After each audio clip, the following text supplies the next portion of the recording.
First off, I'd just love to welcome you here. Thank you. Thanks a lot for coming. Welcome into the region, by the way. Thank you. I know that's a relatively recent, you're a relatively recent addition to our great region. So first off, just tell me about Adam. Who are you?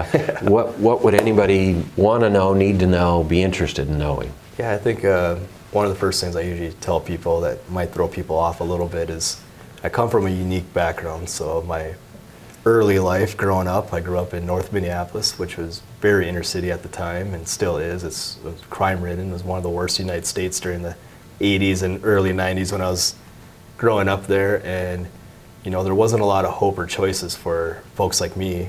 You just kind of went by the motions. So, you know, a lot of people fall into the gang involvement, did crime. There wasn't a whole lot. I was fortunate, very fortunate. I had 3 older brothers that were amazing, and a mom who was like the Irish matriarch. Got it. Manners meant everything, and if you got grass stains in your jeans, you better just stay outside because you don't want to come home like that. So I was very fortunate that she ruled the house with an iron fist, which kept me out of trouble, and we all kept each other slightly out of most trouble, I'll say. Yeah, I mean, there's no kids that's ever out of trouble. I've had 4 myself, so even the sort of perfect ones are almost problematic at times. Exactly. So. And it wasn't until around middle school where I started to find my groove. I was always fast at running, like incredibly. I think it's because I had 3 giant older brothers that would chase me around, so I had to learn to be faster than them. And it was my oldest brother was in high school track at the time, and told my his high school coach, and goes, "I think we need to get my little brother in here." And he's like, "Yeah, he's a 7th grader, but he's faster than me." And my coach, ended up becoming my coach, goes, "Oh, let's go check him out." So I'm running against these 11th and 12th graders as a 7th grader doing time trials, and I ended up running for high school track. And at that moment, he was instrumental in my life. His name is Coach Keith Turner. Okay. Instrumental in my life. He really took me under his wing and showed me what it needs to be a man, to be a leader in this society. But he really was the first person to shed light on hope. There's a thing called college that I could be the first person in my family to achieve. And I had this never in my life before that thought that was even obtainable, yet and then it became a reality. And through the course of him mentoring me throughout this whole process, it really, all of a sudden I'm getting track scholarships, I'm getting offers, and I'm like, oh, this is becoming scary now. Yeah, like now this is real. This is real. I'm really succeeding. Yeah, and at times like I almost wanted to self-ambush and sabotage myself because I didn't know, it was such an uncomfortable world for me to think about. But with support from my grandfather, mom, brothers, and my track coach, I was able to go to college and then had to learn to navigate that on my own because I had no one to call back to. It's not like my mom or dad or brothers or anybody else in my family have ever gone to college. So this is a new venture for myself. You can't call home and be like, hey, what was it like for you guys? Like, I don't know, we worked. How do you pick housing? How do you have roommate conflict? Things like that. But it was nice for me because I really got to kind of carve out who I wanted to be. And I remember it was so important. It was my very first class, one of those freshman classes that everybody has to take. And we had to figure out what is our legacy that we want to leave behind when we pass away. And so pretty there's deep question for a freshman. And it was like, because the premise was that's going to set our motion for what we're going to do for college. Okay. And so we had to write this long, like kind of 1-page description of things that we would like to do. And then there's a process where you had to take that, narrow it down into a small paragraph, and then narrow that paragraph down into 2 words. And the 2 words and I still have it hanging on my desk, is large impact. That's what my legacy is. So if I don't make large impact, then I'm not even being true to myself. Yeah. So I took that premise and said, okay, now what am I going to do? So going through college, I just kept thinking, it's not just about getting a degree. It's not just about being excellent at your job. It's like, what else at a large scale can I make impact? So I've never been shy as far as being, I guess you would say, I wouldn't say anti-authority, but I've never had worrisome about standing up to things I didn't believe were the right way it should be. Absolutely. Like, you know, my grandfather used to always say, it takes a big man to stand up for himself, but it takes a bigger man to stand up for others. And he goes, and there's going to be awesome.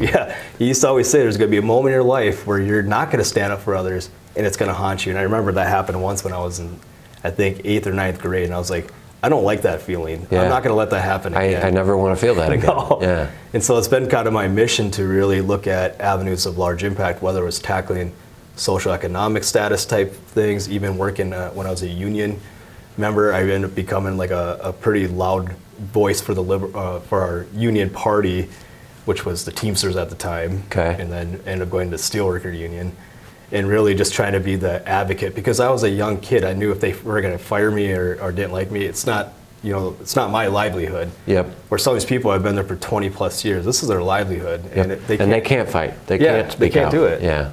And so I was like, oh, I'm finding kind of my niche. I can kind of challenge the status quo and the systematic approaches we look at. And so that's really what shaped my, I guess you would say, perception of how I run my businesses and my organizations, and even before that when I was in education, really how I set up a classroom, how I set up a school as a principal when I was there, really looking at what do we need to do. And let's get to it. Yeah, absolutely. So tell me about coming to the United Way here. You've previously been with United Way and other organizations. Tell me about your perspective from United Way standpoint and what you feel like that driver, maybe chip on your shoulder, I'm going to go prove myself all the time. Yeah. What's that mentality bring to United Way here? What's interesting too, when I first joined with the United Way, I first was on a board. And I don't think they liked me in my first time as United Way, because for some reason I had a flawed perception of what United Ways were. And I was sitting on this board years ago. I mean, this is over a decade ago. And I remember them talking about kind of these filler Band-Aid type projects that United Way was doing at the time. This is in Minnesota when I was living there, so not this one.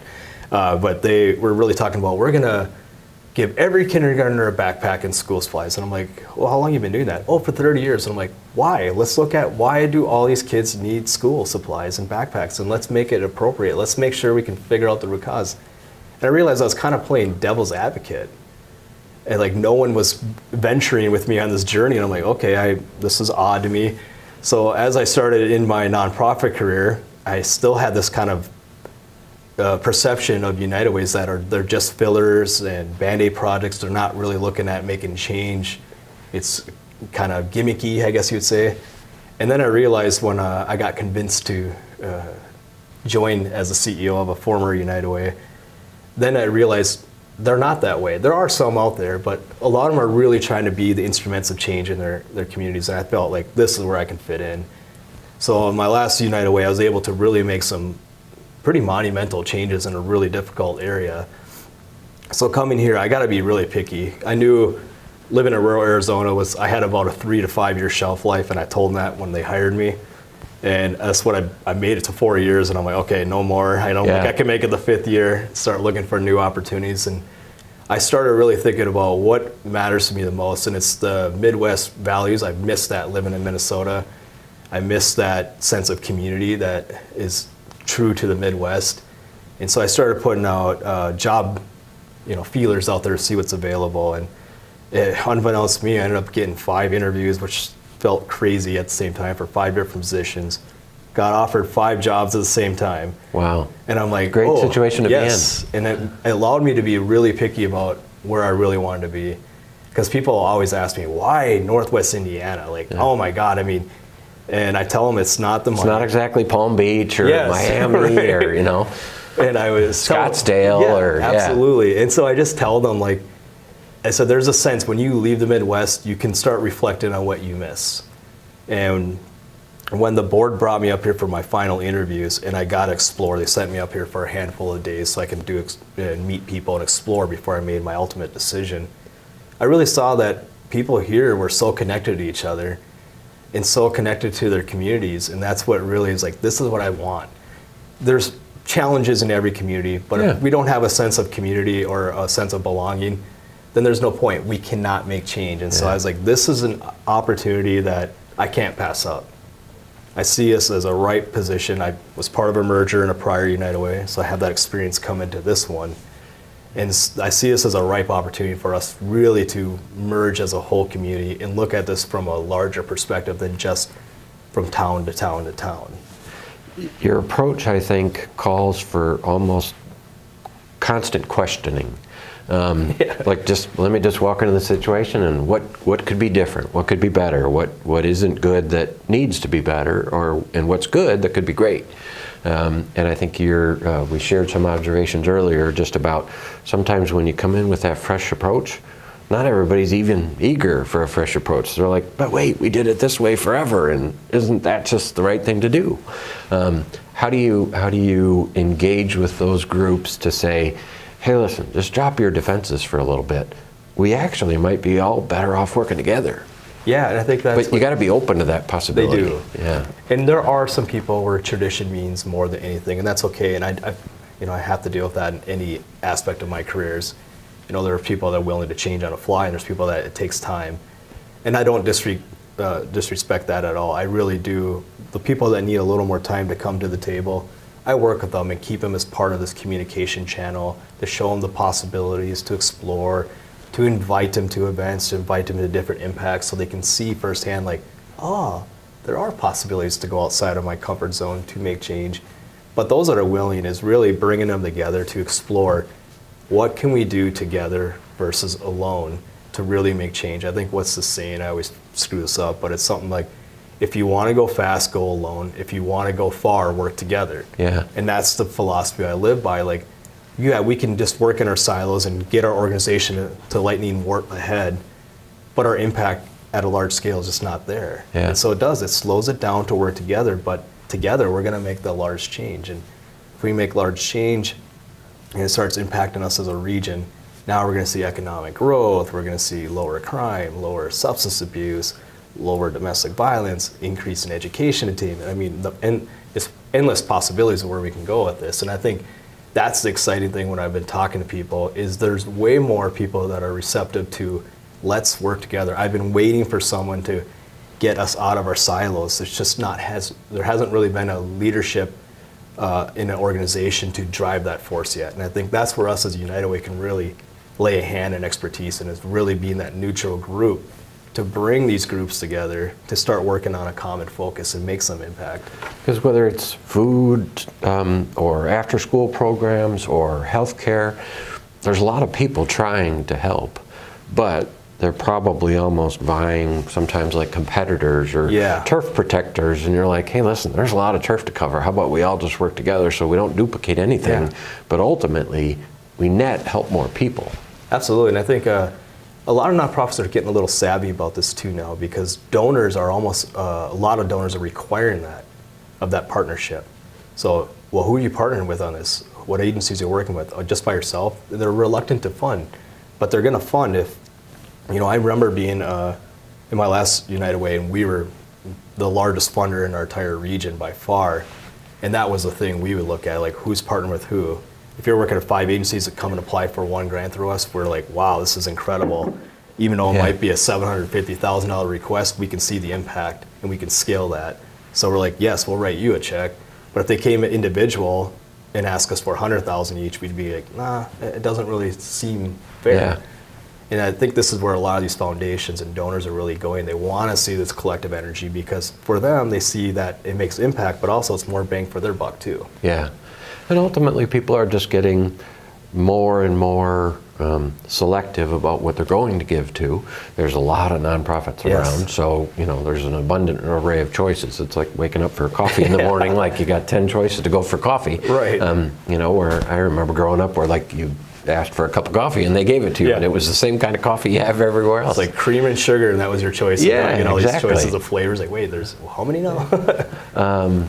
But I think what it sounds like that you're talking about is getting those people to sort of drop some of those guards down, have a collaborative conversation, and some of that respect you got to earn, some of that you show through results. But I think people are looking for, I want to help, but I want it to work.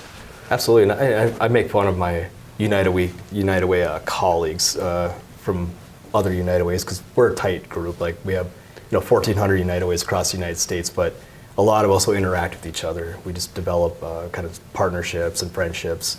And I'll rag on them. I always say, if your first slide to a donor base or to anybody shows, this is the amount we've raised, this is how many organizations we funded, and this is the total number population of, it's 30,000 people who are impacted by all this number, I said, you've lost everybody from that slide on because people don't care about how much money you raise. They don't care how many organizations you help. They don't care the greater number. They want to know, what did you do? Yeah. And the slide should be reversed, saying, this was the challenge we were faced with as a community. Here's the impact we made, and here's what we're doing next, and here's how we held ourselves accountable during this process. Yep. And it's almost like a footnote at the end of how many dollars and how many people. That's like a stat. Yeah. It's not actually a base premise for why we do what we do. Because people will fund the impact, and they don't care the organizations. They just want to fund the impact, especially the younger donors. They're not going to look at, well, you know, I've given to the United Way for 50 years, and I think I need to continue to give. But they're not generational givers like that. They're all about what impact I'm on the phone, and I feel good right now about this particular program. I saw a news report about it. There's a need. I'm going to give them $50. Exactly, 100% that way. And that's something these nonprofits, and ourselves included, are trying to adapt to that new generation of giving. And it really is about the impact, but also telling that story. Like, why is this a need? Why is this a challenge? And how can all these people, even if it's a $10 donation or $10 million donation, what can that do to lead to the impact change that we're trying to create? What are you finding now that you're in the region? We're the good news people. What are you finding that's positive? What do you like, and what do you enjoy, and who have you connected with? I've connected with so many people, and I think probably the brightest moment thus far has just been everybody has been genuinely friendly in any community. So you can imagine the housing was tough to find when I first moved here. It was 3 months ago. So I'm in a house now, but for the first 2 months, I essentially was living in Airbnbs. And I said, you know what, I'm going to be optimistic about this. So every 3 days I'd switch my Airbnb. Really? And all these locations across all the way through Northwest Indiana. I mean, I was even in Knox. I was way the heck I was in Gary, East Chicago, Crown Point, down in Jasper, Newton, all the way to Portage, to Michigan City, everything in between. And I would It's a fascinating way to get to know the region. Yes, and I would go I don't know that I do it myself, but it's cool as hell that you did it. It was really neat because I would go out to restaurants or pubs or bars just to see what locals are doing, and I'd ask them flat out, say, hey, tell me about this region. What do you like? And I was kind of almost like a anthropologist doing a study. Yeah, I was going to say, you're like a reporter. Do you want to work part-time? We could use you. And it was really informative to see, people would always say, well, people are really friendly. I was almost common. Yeah. People are really friendly here. They care about the community. Those were almost the two things I heard, and that was really encouraging for a CEO of a nonprofit going, okay, those are two of the biggest things I absolutely have to have. And it was really eye-opening. And just the willingness to want to be involved. I come from a community where Arizona is a very different state. It's the Wild West for a reason. It's people care about themselves and their family, and that's it, nothing outside. I mean, they have the lowest volunteerism rate and giving rate in the entire nation. And so coming to a community where it's not the case. If your neighbor's house burns down, you may not like that neighbor. It doesn't matter. You're going to put your differences aside to help your neighbor out. And I think that's what's really cool about this area. Wow. It's awesome that you're finding that. When I moved here about 16 years ago, it was sort of a very similar thing. I'd ask people, so what do you like in town? Oh, I like this place, or I like that place, or I like this place up in Chesterton, or this is great. And people are quietly proud here, I would say, in Northwest Indiana. They don't brag about it. Sometimes they punch each other a little bit, but for the most part, they get along, and they're sort of a humble, hardworking crew. I would say that too, and I think that's some of the natural beauties of this place too, having Lake Michigan, but not being far from really anything. I mean, Chicago's just, people, they're indifferent. I grew up in Chicago. I love Chicago. I love it has its faults, every other major city does, but I worked downtown for the better part of my life, and I love it down there. The energy's just infectious. And I love being an hour away. It's really, really nice out here, but man, it's nice to be able to go into the city. Gotta go see a concert or a hockey game or something. It's right there. And, Michigan's not far. Even Louisville is not far, so you can go see the Kentucky Derby if you wanted, and things like that are within striking distance of not being. It's not like you have to drive 10 hours to get there. What are your driving priorities in the next 6 months? It sounds like you're on a learning, listening tour. Yeah, we're really, right now, we're in the middle of our strategic planning, so a lot of our community partners, they should be getting a survey out here in the next, I would say, 2 to 3 weeks. and I'll really be asking them, like, where do they see the United Way fit into this whole change agent in our Northwest Indiana region. But we're really going to look at how do we develop as a United Way. We know what we've done in the past cannot be sustainable, so there's some things we're going to have to change. And we're going to have to be more of that neutral change agent in our community, but also how do we tell our story better into the community? How do we get out there and let donors know that we are making an impact? We've been here for a long time. This is our expertise, and that we're partnering with all these agencies. I think that's one thing that we're going to find out through our strategic plan of where we fit in. Yeah. But you're ultimately learning, listening, and implementing. Yeah. You know, sort of boom, boom, boom. Absolutely, and I think, you know, I'm blessed because I came in with 26 wonderful staff, and my process, I wasn't sure what the staff are going to be like. So I was very fortunate when I started day one. I was like, oh boy, and I think they felt that tension too. Like, who's this new CEO? What's he going to be not like? from here. So you know, when we first launched Valpo 14 years ago, one of the comments I would get is, well, who are you to tell us what good news Valpo is? You're not even from here. And I was like, well, I don't know. Your current media sort of does a lousy job of sharing the good stuff, so I'm just going to try to supplement it. Yeah. But it's when you're new, it's always somewhat unknown. Yes, and so it's been great. I couldn't ask for a better staff and team, and that's really helped me, and really good board members too, who have really introduced me to the community and been a part of this whole 90-day process of me learning about Northwest Indiana, and always there from a text or phone call away if I have a question like, hey, I'm in this community, this seems odd, like they don't have a food bank or something like that, or whatever it might be. And, oh yeah, they do. You didn't talk to the right person. Okay, thank you. Now I know. Now I know it's over there. Gotcha. And that's what it really comes down to is almost everybody you find that works in a nonprofit are passionate people. They're not there for the money because let's just be honest, the money in the nonprofit world is not the greatest. They can make way more in the for-profit side of things, but it's not about that. It's about the passion that fills you. And I remember feeling that uncomfortableness in my previous role, my first month on the job, new to Arizona, and I'm at their hugest rural event they have for the state's Rural Policy Forum, and there's tens of thousands of people from all over the rural parts of Arizona talking about different challenges, and happened to be out in this breakout session. I think there's probably 6,000 people in this auditorium, and they're talking about educational status of rural Arizona.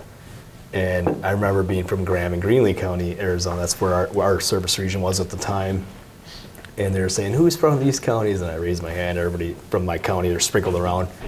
And they said, let's give them a hand for applause. They're the number 1 and number 2 rural communities in Arizona for graduation rate. And then they show the numbers. And I remember looking at 76%, 84% as the graduation rate on time numbers. And as a former educator, I've looked at that. And I didn't even think about it. I just started booing. And then the Department of Education person goes, who's booing? And I'm like, uh-oh. And then I stand up, I'm like, I am. And she goes, would you come down here, care to explain why? I said, yeah. I said, no offense, but that should be 100%. I said, because you might as well look at that number and say 1 in every 5 kids that you see, you just said as a community and a society that we gave up on them. Sorry, we gave up on you. I said, and you do know that Arizona's... And we're at the head of the class. Yes. Like if you're saying we're the best and we're at 74, like literally we're failing 1 of the every 5 kids and we're the hero? Yeah. And then not only that, but I was like, and Arizona's dead last in education across the United States. Yeah. So we're the best of the worst. And I was like, this isn't okay. And I was like... I don't want a plaque for this. So I just said flat out, I said, until that number says 100%, until we can, as a state, move our needle forward, I will always boo that. I said, because there is no time but perfection for children. This is the future of our state, future of our country, future of our world. And I was like, I will never be apologetic about any of those things. And then it's funny because then everybody got up and started cheering me on. Because then it put the perspective on, why are we cheering as a positive? Like, this isn't really, it's great. I mean, if they went from 71% to 84% in 1 year, I'll cheer that all day. That's moving in the right direction. But to be complacent where we're at has always been a fundamental problem of mine. And I see that a lot with organizations, businesses, cities, states all across this country, is that we're okay with mediocrity and complacency, and I will never be that person. It's a giant pet peeve of mine. Like, It is. These guys will tell you, I don't want to take a bad picture, ever, one picture. I'm going to wrap it up with saying, what do you want people to do that see this? Do you want them to go to the Facebook page, go to the website, come to an upcoming event, call you? How do you want the community to reach out to you to say, hey, I sort of like that thinking, that new way of thinking. I want to talk to him, or I want to talk to that organization. We should do work together. Yeah, I mean, any of those avenues are great. We do have a Facebook, a website, phone number, personal email, things of that nature. And the way I look at this is I just want people to know that we're here to partner with them, not to tell them what to do. Because that is a failure if I do that. I really want them to be part of this conversation, to lead this conversation, and to drive this together. Because I can't, as an agency, we can't do it alone. We have to have everybody's involvement. And so whatever that looks like for agencies or businesses or individuals, that's what I want. And everybody has a voice as part of our organization. I want to reflect that out to the community as well. Awesome. Well, thank you again for coming. Yeah, I appreciate you having here. I wish you all the best of luck. Thanks all.